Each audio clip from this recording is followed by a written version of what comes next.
Hey guys, welcome into the Bear With Us podcast. I'm Jack. He is Frank.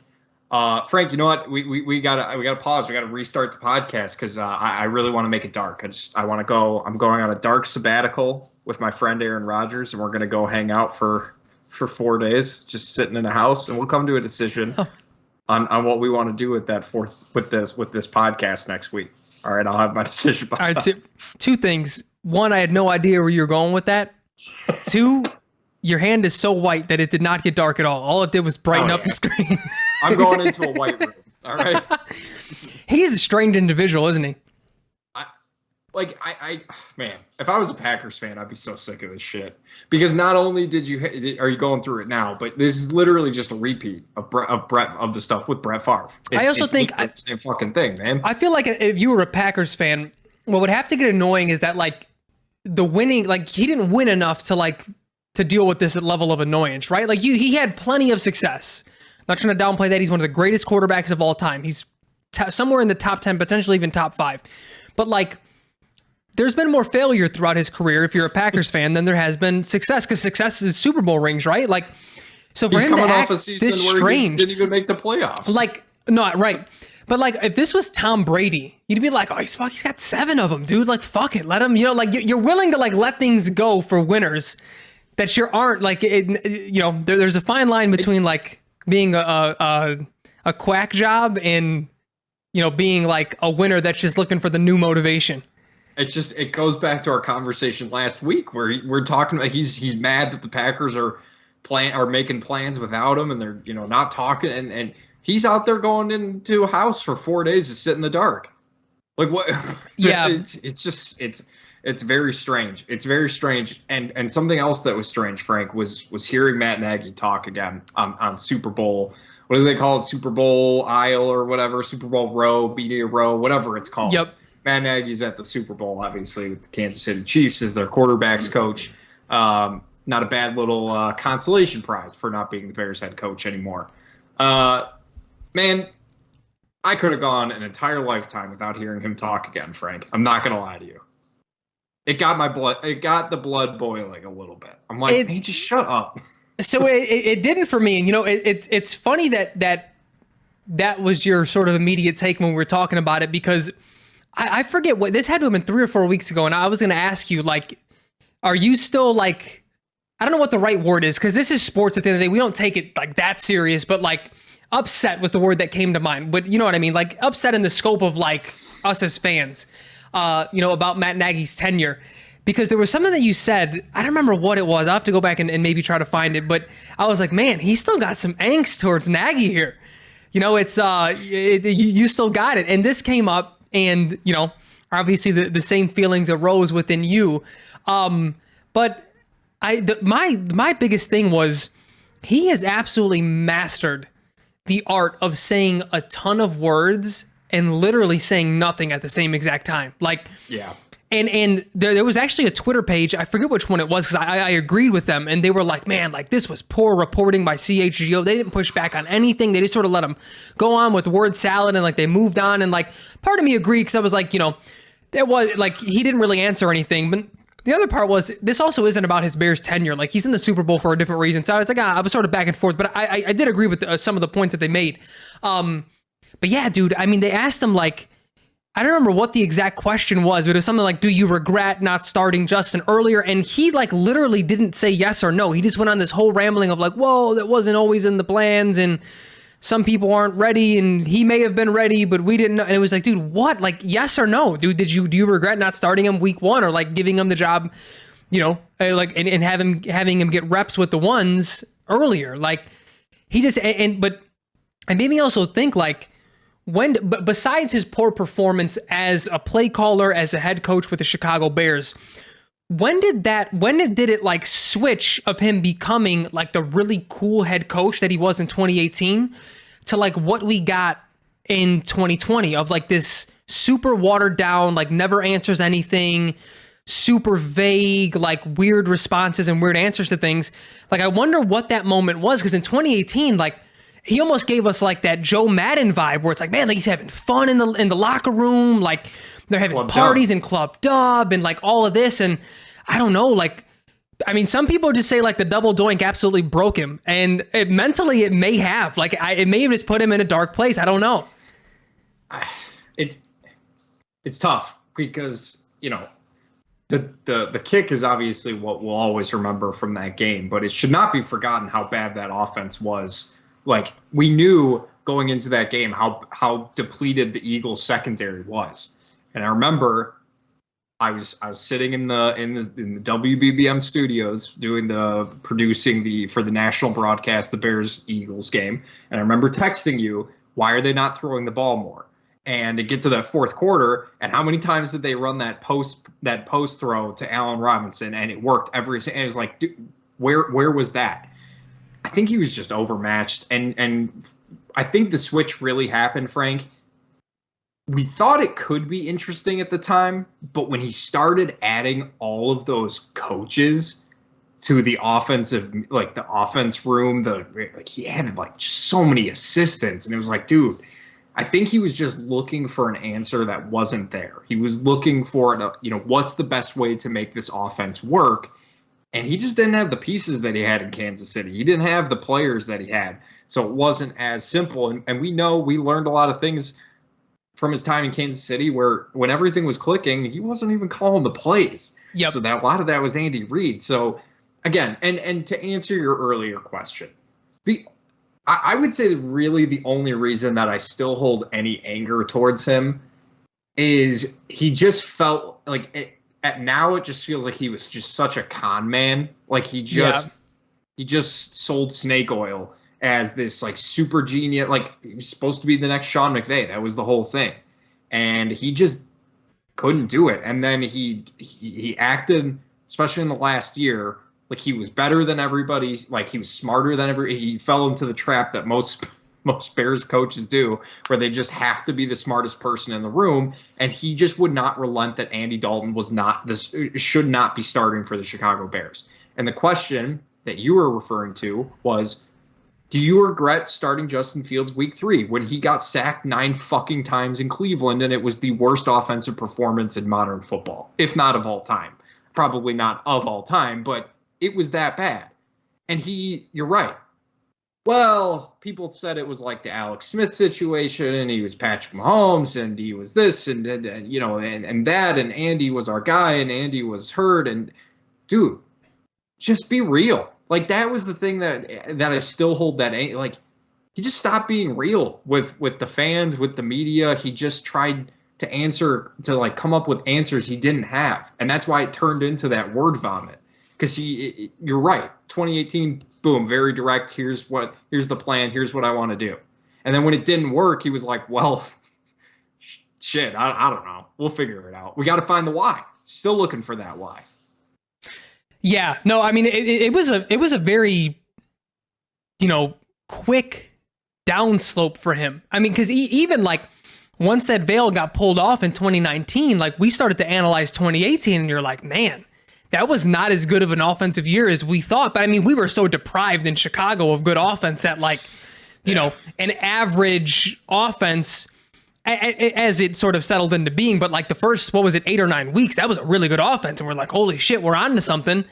And that sort of clouded your brain in going into the second half of that year when they just weren't that good anymore. Like the NFL defenses had figured him out, figured that scheme out, and he just never really adjusted beyond that. But to your point, I always think the biggest downfall of him was just being like the smartest guy in the room. Like it was to a point where, I mean, he even like there was one time, I don't remember, it had to have been 2019.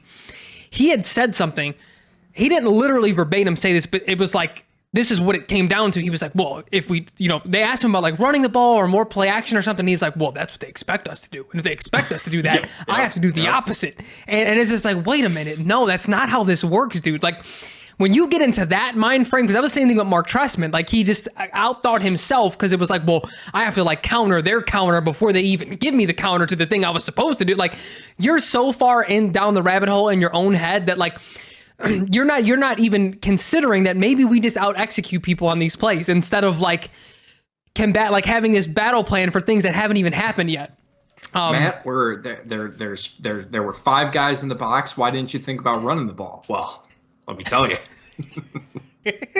They had They were 9. gonna sub right as we snapped the ball, and there would have been 9 guys in the box right then and there. There were 9 secondary pieces out there, Matt. There was 2 offensive linemen, or 2 defensive linemen, and 1 middle linebacker. The rest were safeties and corners. Why didn't you run the ball? Well, it's what they wanted us to do. No shit. Well, and part of it too is like he was just so bad at identifying talent. Like we're still kind of reeling from the decisions that Ryan Pace. Obviously, it's been one offseason, barely that for Ryan Poles. But like you think about just some of the weapons that they even tried to, like Allen Robinson, good signing. Darnell Mooney was a good pick. It wasn't a great pick as it turned out. He's still, I think, a good player, especially for a 5th round pick. I think that's great. But like they just didn't have any explosive players, and then they still don't.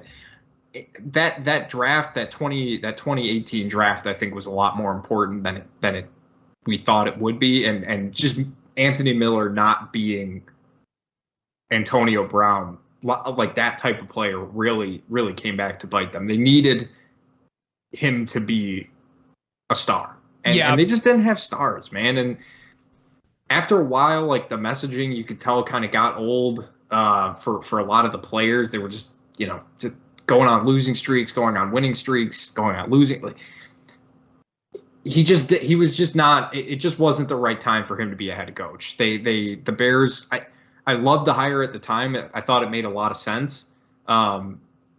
Just wasn't the right fit, and I'm glad he's good for him that he is in the Super Bowl. I think that's a cool experience, I'm sure, but I don't miss him. I don't miss him. Same as the Chicago Bears. And really I'll also say too, though, I don't know if we would have loved the hire had we had all the details available to us on day one. We didn't know that he wasn't calling the plays. We didn't know that the 4 games that he did call the plays, that it was their lowest output, that season. Like it's so, well, if you remember, one of the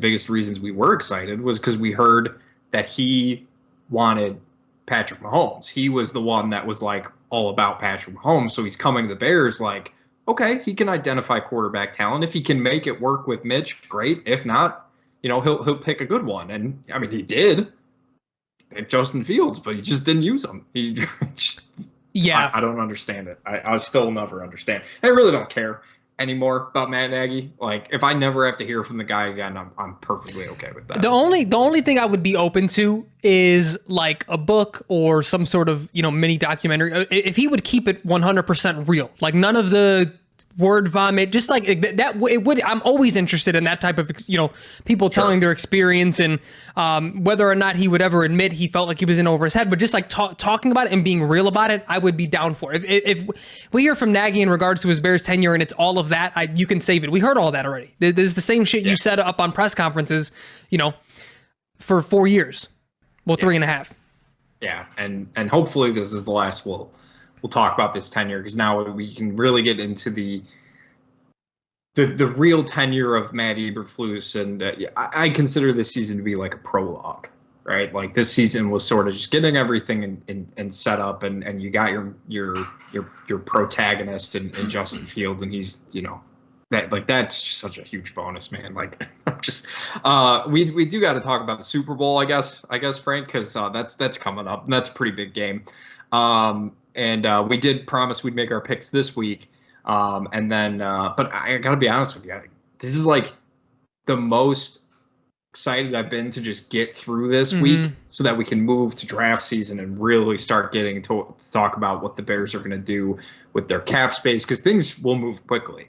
And so Frank and I really want to go through the free agents, talk about what we think, what we want to do, what they think they might do. Just get ready for draft day, man. It's gonna another quarterback carousel. That'll probably be one of the first off-season topics. So that happens faster and faster every off-season. Well, Tom Brady retired, so that's one up. We'll see if that sticks. Who knows? The Saints. It felt real this time, no? I don't know, man. It felt real last year. It made sense last year. I don't know. I mean, there's a lot of opportunities out there for teams potentially looking for quarterbacks. So I don't know. We'll see. I think Derek Carr contract wise has to be the first because like certain contract guarantees and things like that kick in. So he might be traded sooner rather than later. I know the Saints want to talk with him, which makes a lot of sense given his relationship with Dennis Allen.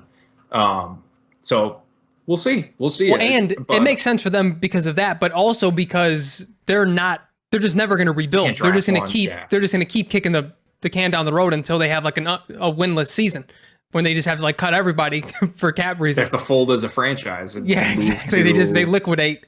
I don't know. Where would you move an NFL team right now?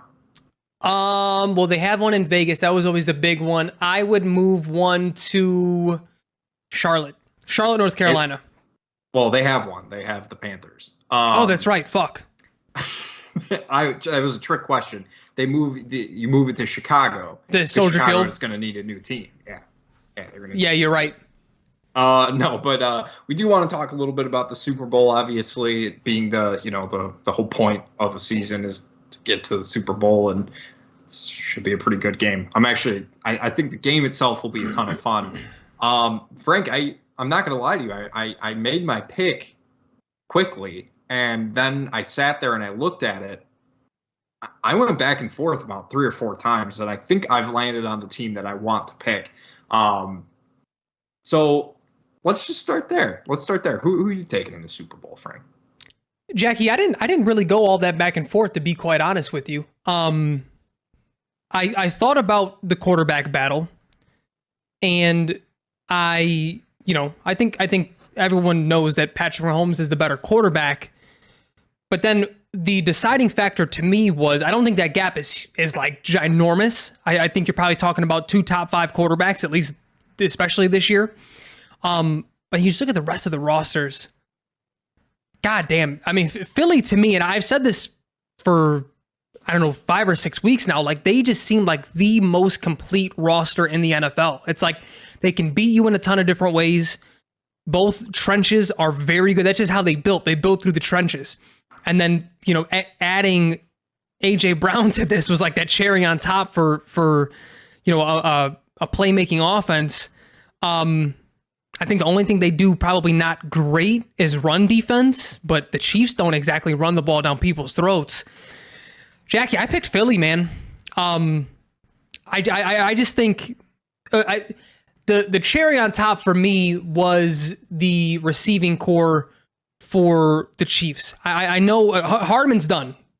Clyde Edwards-Helaire is back, but he's never been like super impressive as a running back. Kadarius Toney is healthy, but who knows if he can play a full game. I mean, you have like Travis Kelce and sort of everyone else right now. And for me, what that pass rush can do, and we know Pat Mahomes avoids a pass rush better than probably anyone in the league. But there comes a certain point where your guys still got to get open. And that was the big struggle against the Bengals, was like he was evading and doing things, but like guys just weren't getting open. Granted, he's going to have, at least, I don't know. Do we know what's happening with Juju? I haven't heard anything about him yet. Juju and Kadarius Toney are both listed as questionable. Okay. And I'm assuming even if there's a 20%, like they're feeling 20%, they're probably going to fucking play. It's the Super Bowl. You know what I mean? Yeah. But so he's going to have them. But man, it's tough for me to see. Like the avenue for the Chiefs winning this game to me is Patrick Mahomes being the greatest quarterback of all time, which he's, on his way to being in that conversation. No one would doubt 10 years from now we're having the Brady versus Mahomes debate. But I look at the path to victory for the Eagles. There's a lot of victories. So, they run the ball really well when they want to. Jalen Hurts, the sort of packages that they pull off with his ability with his legs, because like is as good of an evader as Mahomes is. He's like, his straight line speed isn't crazy. He can pick you up a first down. He can scramble some, but it's more of like that, Ben Roethlisberger running, like, get you 6 yards, 10 yards, versus like Jalen Hurts is a real threat on the ground. So what they're able to do with RPO is just a little bit different. And then when they just want to be a traditional pass offense, they have Devontae Smith, they have AJ Brown, they have Dallas Goedert. Like they have, there's to me, there's just more avenues of, a victory for them. And that was why I had to side with them. Jackie, who did you land on in your back and forth venture of this game? So for every single reason that you listed, I had originally picked the Eagles. That being said, I think I'm going to go with the Chiefs, and not just because I want to go opposite of what you're doing, but I have picked against the Chiefs. Let's see, two times in this playoffs, and I've been wrong both times. I wonder. I'm not saying it will be a huge guarantee. It will not be a huge impact, but I do wonder about Super Bowl experience. And a lot of these Eagles players, like the offensive line, they've been in the Super Bowl. A couple of the defensive players, I believe, as well. Maybe not, but I'm sure there's not a huge amount of carryover from that team to now. But I mean, Jalen Hurts is, he's still a young quarterback, and he didn't have to do a whole lot in the NFC Championship game because San Francisco, they just weren't, they didn't have a quarterback, so they still scored points, but it was tougher than I thought it would be at the beginning of that game. That whole first half was just kind of a mess until like right at the very end, and the Eagles just kind of took off from there. I do wonder about that Super Bowl experience. Patrick Mahomes obviously has that experience, as does a lot of the offense and some of the defensive players as well. Injury-wise is my big concern. Of course, like you were mentioning, some of the wide receivers. I know they're getting their secondary mostly healthy and a couple linebackers back as well. They should play too. It's hard to bet against a team that is just like the Chiefs have been impressive all year round. And they've won when they needed to, and they've been able to win different ways too. And I really do want to kind of go off that quarterback matchup. Like I've done it all year, and for the most part, I think it's worked. I'd have to go back and check, but when there's that toss up, I usually lean towards quarterback. And it's hard for me to pick against Patrick Mahomes in the Super Bowl against a very good Eagles team. Don't get me wrong. I thought it would be an easy answer for me. I was like, yeah, absolutely, I'm going Eagles. But the more I thought about it, we hear all the time about the experience playing into it. And I'm curious, like, if the Eagles make a ton of mistakes early on or they turn the ball over, like, how are they going to recover from that? I absolutely agree with you. I can completely envision the Eagles winning this game. I just it's hard for me to pick against the Chiefs. I've broken the rule a couple times this year, and I'm going to switch back. I'm going Chiefs. I'm going to feel confident about it too. It's fair, and again, for me, the quarterback debate. I mean, there isn't a debate. Like Pat is the better quarterback, but that pendulum really swings when you look at like everywhere else. I just don't. You look up and down these rosters and these depth charts. I don't know if there's a position group that the Chiefs have outside of quarterback that is better, and tight end, obviously, that is better than the Eagles. If Chris Jones can go absolutely crazy again, but I don't know if I anticipate that, because one, the Eagles' offensive line is just better than the Bengals, but two, Chris Jones and Frank Clark and all those guys, they took that Burrowhead shit to heart, which to me is a phenomenal thing. I love that. You come in with that chip on your shoulder, even if it was a little manufactured, but like that you play with a different energy, because of that. I don't know if you have that same amount of energy in this game. Granted, it's a Super Bowl, so like what the fuck am I talking about at the end of the day? But that I don't know if you can even match that because it's a Super Bowl. Like that was a very particular motivating factor in that game that I don't know if they can replicate on the defensive line. But again, I look up and down that roster, it was just so hard for me to ignore that I felt like every other position group outside of those two that Philly had them beat. But let me say this though, Jack, forget like who we think is going to win the game. You know what has been really fucking refreshing to me is that, or maybe I'm just getting older and I'm like ignoring it better. There doesn't seem to be like these manufactured storylines going into the Super Bowl. And they had a perfect one with with Andy Reid playing his old team, and like he just sort of shot it down early. He's like, look, there's no hard feelings there. My time just sort of ran out. Like I was there forever. I had a lot of success. I love the city of Philadelphia. I'm not going in here with that. And I genuinely believe him. That was one of those firings or mutually sort of parting ways, I think is what it was. I don't even think he got fired.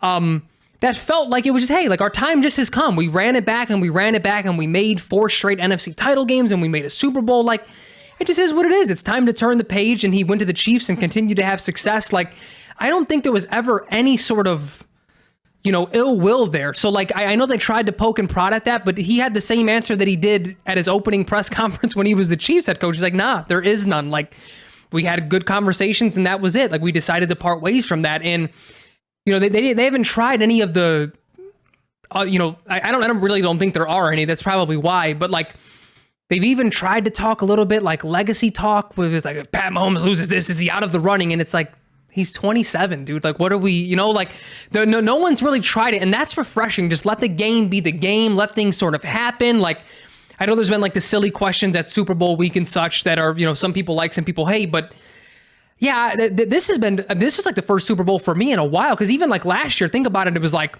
well, like, what if Matthew Stafford played his whole career with Sean McVay, or like did this and that? And like, they tried to do like what his legacy would have been better. Like, is he better than Aaron Rodgers? And is he better than these guys? And he was just like trapped on the Detroit Lions. And it's like, there's none of that. And I love it. Like, let's just let the sport be the sport.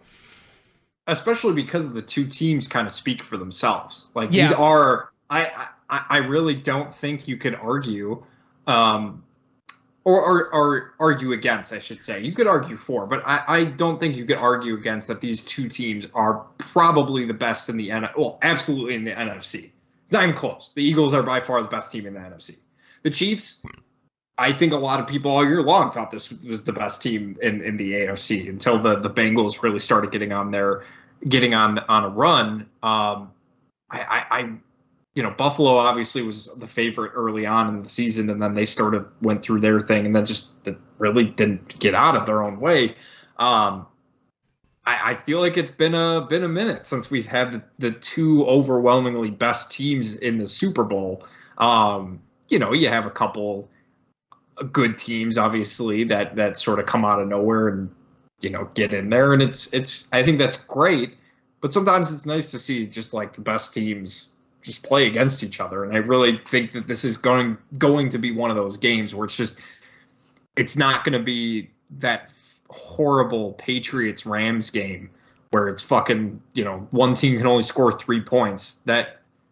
Oh man. Was the final score of that 13-3 or 10-3? That was a gross game.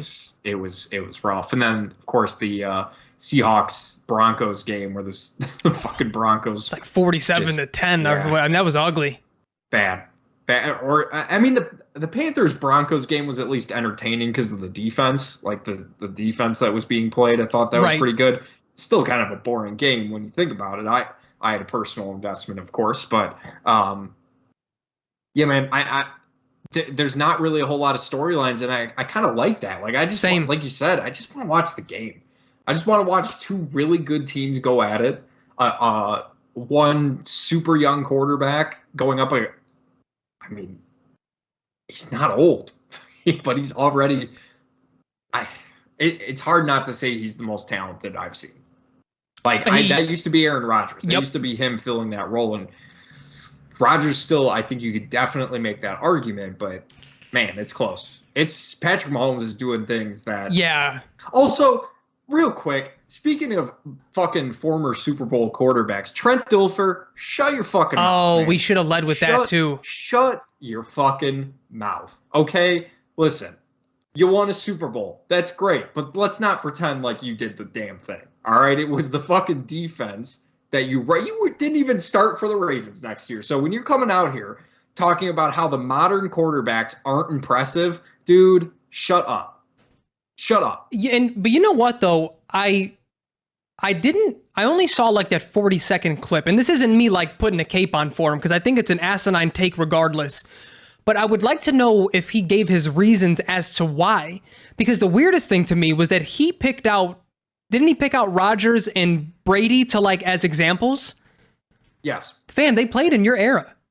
What are you talking about? They transitioned into that era and they adjusted to what the game was today. Like, it's not like, and again, it's not that I would have agreed more or less. I still think the take is stupid, but had he said like, oh, like Patrick Mahomes and Trevor Lawrence, like, yeah, they don't impress me. Like, okay, these are guys who, you know, are of this era. They didn't start earlier than that. Like, this is the era that they're in.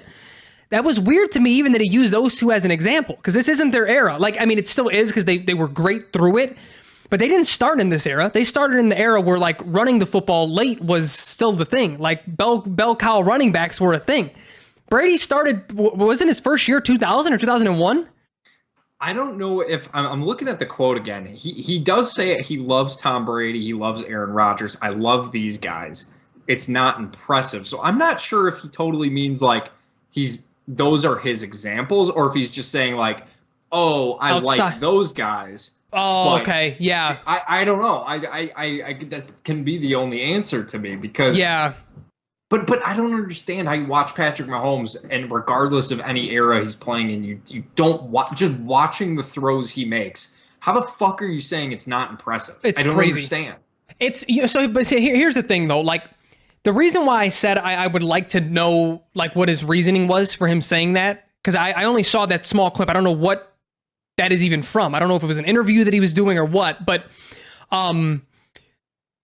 because I understand old heads when they say like, oh, the game just isn't physical anymore, you can't hit the quarterback. I understand that sentiment. Granted, I don't agree with them having angst towards that, because that should be a thing. Like, so some of the calls are soft and maybe we need to shore up things, but like helmet to helmet contact, people fucking being knocked out on the field, that had to be eliminated from the game. That was crazy. Like, that's not what the game should have ever been.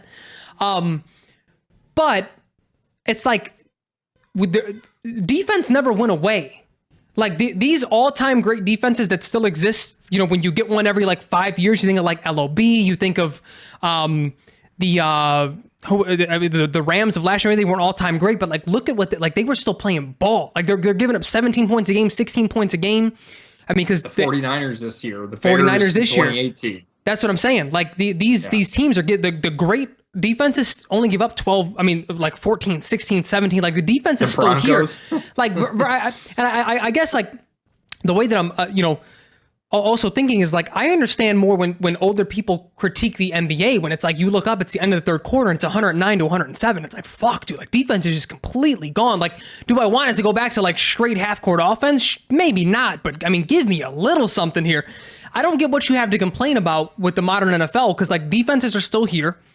They can't, you know, hit as recklessly as they used to. So if you have that complaint, I just don't agree with that complaint. Like, you can have it, but again, to me, you had to take that out. Like, with everyone suffering from CTE, think of guys like Junior Seau, who took his own life. Like, there were real repercussions for those type of hits consistently happening on Sundays.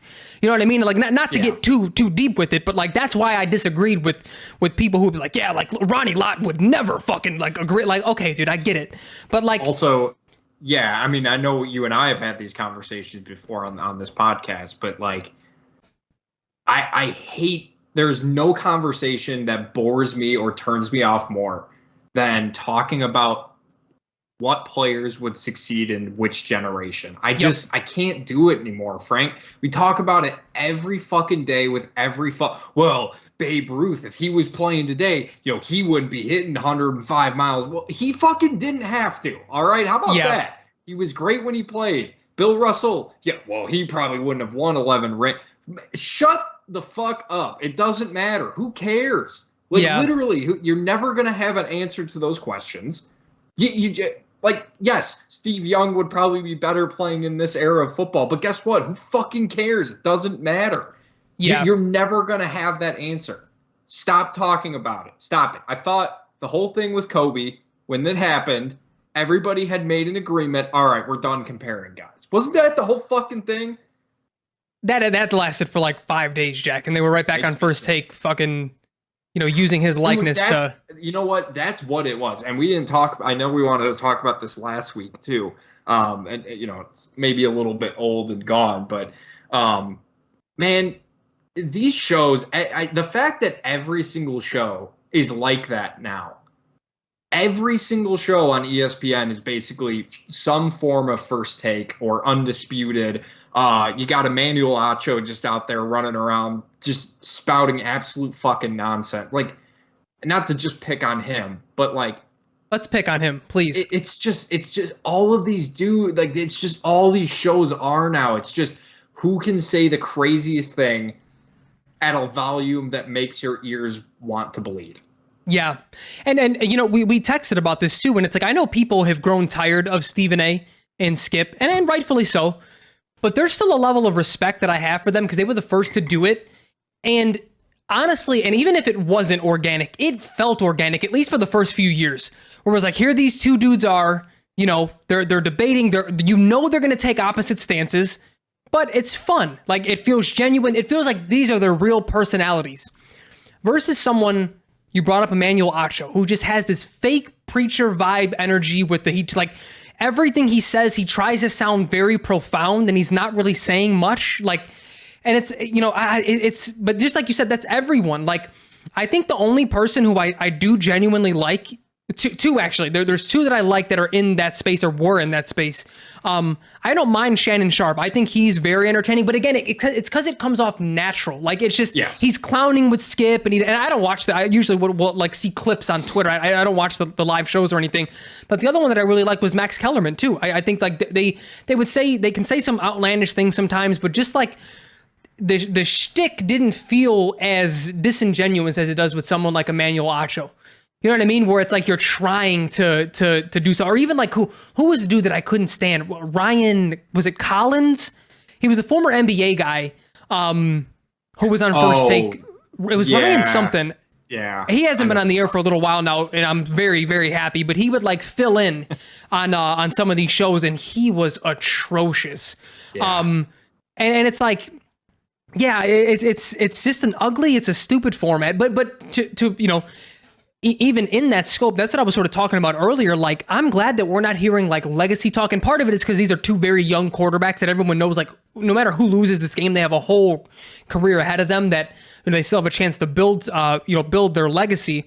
Cause like, even like dating back to Peyton Manning, where it's like, if he loses this one, his legacy's on the line here, and so-and-so's legacy's on the line here. Every time Brady and Manning played each other in the AFC Championship, legacies are on the line here. It's never, and then like when Peyton wins a second, if he wins this one, Tom Brady's never going to catch it. Like, can we just stop? Like, what? Why is legacy talk so fun for people? Because to me, that is the most boring talk of all time. Because you can splice things any which way that you want, especially when you're literally talking about the greatest 0.1% of the greatest 1% of human beings in the sport ever. You have to split hairs so you can make any sort of argument that you want and like skew it your way. Like, it's such a stupid conversation. And it's just such a stupid format, the debate format in that, you know, in that realm. It just feels like it's the only way people know how to like even want to go anymore. Like, it's just like, well, we know it generates views, we know it generates conversation, so let's just get them out there saying the absolute most insane shit you'll hear. And it's just not for me. If you like it, good for you. It's just not for me. Frank, there was one other thing I did want to talk about regarding the Bears offseason, kind of just catching up from last week. Because there were some things that came out after our podcast was up that I thought would be kind of interesting to talk about, and no necessarily trade scenarios, because you know, we'll get into that a little bit more on some future episodes while the off season is really going. But there was one thing I did want to talk about, and there were reports that the Bears have received offers from two teams, and this was back on February 2nd. For the number one overall pick, and neither team was the Texans or the Colts. Now, your initial reaction was that you thought it was a good thing. And for people who might see that and are like a little bit concerned, like, shit, like, you know, neither of those teams want to trade up. I really want those, you know, stay in that 1 to 5 range. Explain why you thought it was good that it's other teams other than those two.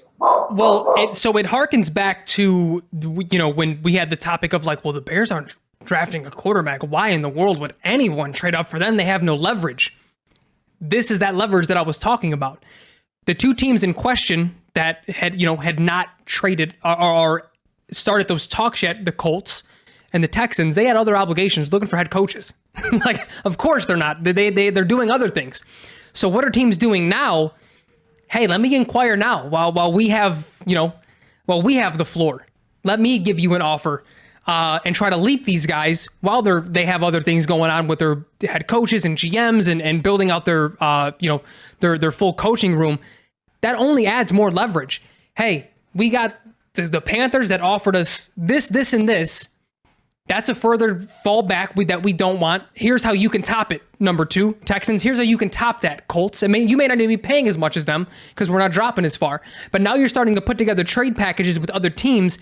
That's where the leverage stems from. And that's why everyone was like, oh my God, it's true. We're going to have to trade back to like 11. And it's like, maybe we do. But as it stands right now, that is a beautiful thing.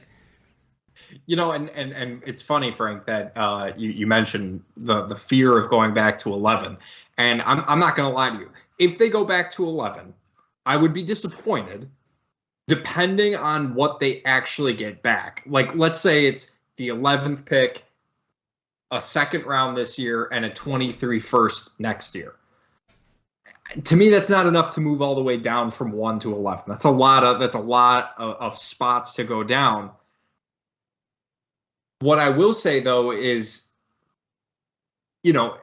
it almost puts you in a better position depending on getting a wide receiver, which is really ultimately what I would be super happy if they came away from this draft. I would love a defensive player like Jalen Carter or Will Anderson. We've talked about that a lot. The pass rush is definitely a huge need. But if you go down to that range, 10, 11, 9, somewhere right around there, you can take the first wide receiver off the board. I'm just using, every mock draft I've seen, wide receivers aren't usually going until around like 12 to 15, like right around that range. So if you move back, it's not going to be, you're obviously not drafting a wide receiver at 1 overall. That's just not going to happen. There's no wide receiver to do that with, but it just gives you some more opportunities. So you're absolutely right.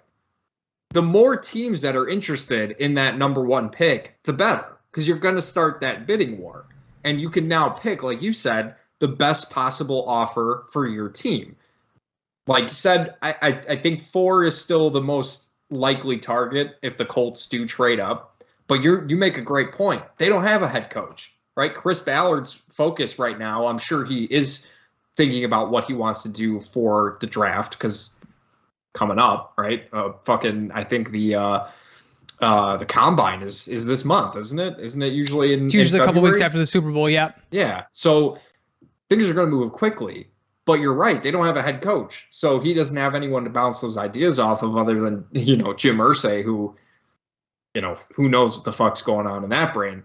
But yeah, I know what's going into that brain. A lot via the nostril. Yeah, well, we can't say that. He might come at us hard about that, who knows? He can inherit my debt all he wants. If he sues me, all he's going to do is take on my student loans. Well, he'd pay that off in an hour probably. Yeah. That makes me sad to think about. But anyways, I think it's a really good point. I thought it was interesting that it hadn't been the Texans or the Colts until you brought the fact up that they don't have coaches. So, no, man, I'm ready for the Super Bowl to be over. Like, this is, you and I were talking about it before the podcast started. Like, I can't remember an offseason going into an offseason being this excited. Like, people, I had brought up maybe 2019, but even then, it wasn't exactly exciting because the expectations were raised. And they didn't really follow it up with a ton of moves. Like, we didn't have, the Bears didn't have a high draft pick. They didn't really make any super crazy signings or anything like that. The Bears start everything. Everything starts with the Bears. Yeah. And that's exciting, man. That's really, really exciting. I know we wanted to talk a little bit about free agent stuff. That's going to be a future podcast, of course, because I keep seeing people, Frank, talking about how that $100 million has to be spent. I disagree, and that's what you call tease for a later podcast. Frank, I think really the last thing I wanted to talk about was Robert Quinn. Just bringing it back to the Super Bowl a little bit. Yeah. I don't know if you saw Robert Quinn saying that he was hurt, he was frustrated, he was upset that he was traded from the Bears. What do you think about Robert Quinn saying he was pissed that he was traded? I get it, because remember when we were, in the offseason going into the preseason and regular season, we said we would prefer Robert Quinn to be traded. He's coming off a record-setting season as a Chicago Bear. Try to get as much value out of him as possible, but he had never requested a trade. I don't think his goal was like, hey, like I want to win now. Like I'm only getting older. Like, he wanted stability. Like he talked about that, but like when he signed that contract with Ryan Pace and the Bears, he was like, hey, I'm probably going to retire here, man. Like this is it for me. Like he, as an older guy, realized like I don't have that much longer. This was my last big contract, and that's it for me. I'm going to ride this thing until the wheels fall off. And I understand it. You're a vet. Granted, I'm sure he's not mad that he's in the Super Bowl, but just like that instability, I think the things that he was talking about were things that we don't take into consideration very often when we talk about these trades. Is his family had to move. Kids are in a new school system now. Like things are happening. Who knows what his living situation was in Chicago? Maybe he didn't have a house yet. Maybe he's looking for a house. Maybe he just closed on a house. You know what I mean? Like so much shit happens in your personal life as a professional athlete that we don't take into account. So I understood his frustration for sure, but I also think part of him, I don't know if he touched on this in the article or not, or in the interview, but part of him had to understand why it happened. Like, I don't think he was frustrated at like, man, like I shouldn't have been traded. I should still be there. It was more of like a human thing of like, damn, I have to move mid-season. Like this sucks. Like it's great that I'm going to a winning team, but like got to pack up and move everything. What was it, week 6 or whatever, middle of the year? You're not even getting a full, off-season program with your new team. Like I understand the frustrating elements to that for, what is he, 36? 34? He's older. Yeah, I will say like Ryan Poles won that trade, right? He got a 4th-round pick for a guy who had 1 sack all season and didn't do anything in Philly. And I don't know, man. For him to say he was furious about, like, for me, everything I agree with everything you said up until he'd said in the article. He said, especially after breaking the record, I thought that would help me. Like he thought he would stay here. Is that what he thought?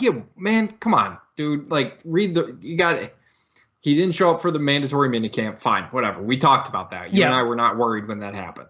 Showed up to everything else as he was supposed to. Was a very good veteran presence. A lot of people talked about how upset they were when he got traded currently on the Bears.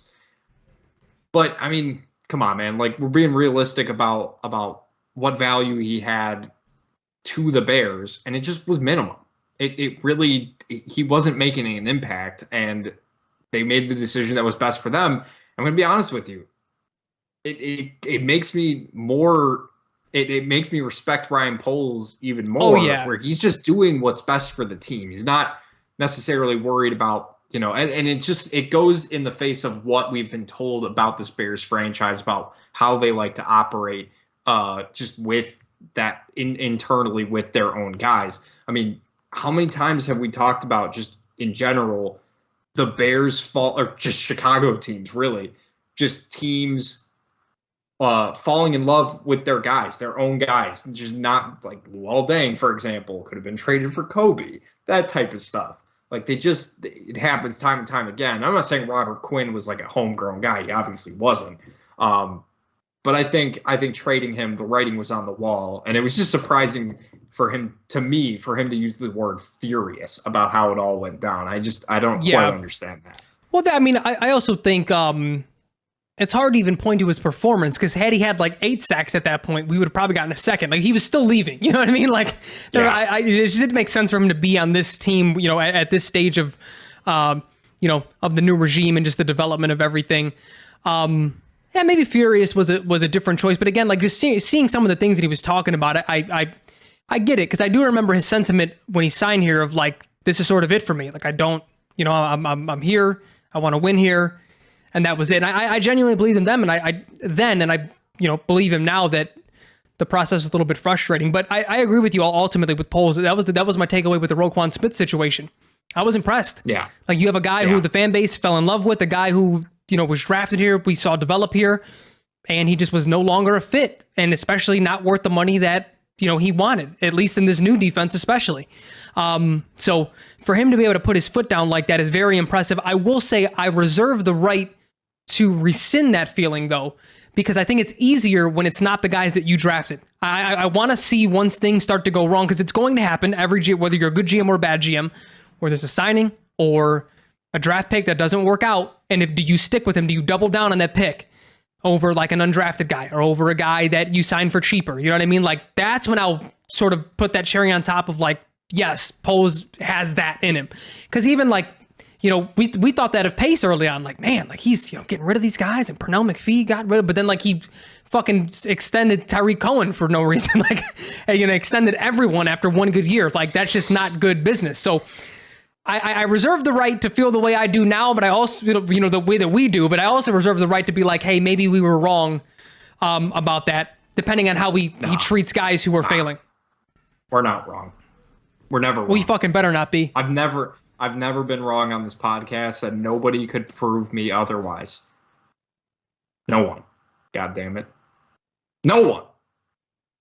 Yeah, I mean, you did think Patrick Mahomes is a second round pick coming out of college, and you had him going to the Bears in the second. That was the way people were talking about it, man. I didn't know what I was talking about back then. Dude, have you seen? I legitimately had never heard of Mitch Trubisky until draft night. The only you know what, my opinion there, or like my view there, is a little skewed, because that was my first off season in dynasty football. So like I was like deep, like gathering prospect lists, and he was at the top of all of them. And I literally didn't, like, I watch a tad bit of college football now, but I literally didn't watch anything. I don't know when, at that point, 2017, the last time I had watched a college football game had to have been like 2009, 2010. Like dating that far back. So I kept seeing him on these lists. I'm like, okay, watched a little bit of film, sort of liked what I saw. I didn't have the magnitude of like he didn't play competition, or like he didn't go as far as Deshaun Watson, like had that sort of success. It was like pure film. And again, like that was the tricky thing, is like if you only went off the film, he looks like he's 6'3", 230, 240. Like he looks like an NFL quarterback. You know what I mean? Like that's what's deceiving about the whole thing. So it's very weird. That was a weird time for me. I would love to go back into those days and really kind of do what we do now, or even the last couple quarterback drafts where we've really looked into it, because I'd be curious about how comparable he would be to like Zach Wilson's rise, because Mitch Trubisky, I watched college football at that time. I knew Deshaun Watson, I knew Patrick Mahomes, but like they were playing on the big stages. I had never seen North Carolina. I didn't even hear about Mitch Trubisky until draft season. So it was just, I'd be curious like how I'd feel about it now. But Frank and I are going to do what we typically always do and kind of rank our quarterbacks and running backs, wide receivers going into this draft. As the process goes a little bit more, need to know who the Bears might be taking in the second round, or who they're maybe trading back to get, that type of stuff. So we'll get into that a little bit more. Frank, I really hope this is a good game. I think it will be. It's hard for me to see it not being entertaining at the very least. Should be a good one. Hopefully we'll keep an eye out for Bears news. Offseason moves pretty quick once it gets started. So it does. We get some stuff very fast. But we appreciate you guys listening to the Bear With Us podcast as always. I'm Jack. He's Frank. We will talk to you guys next week. Later, Jackie. Later, everybody. Oh, shit. That was the wrong one. Everybody love everybody! That works too. Talk to you next week, guys.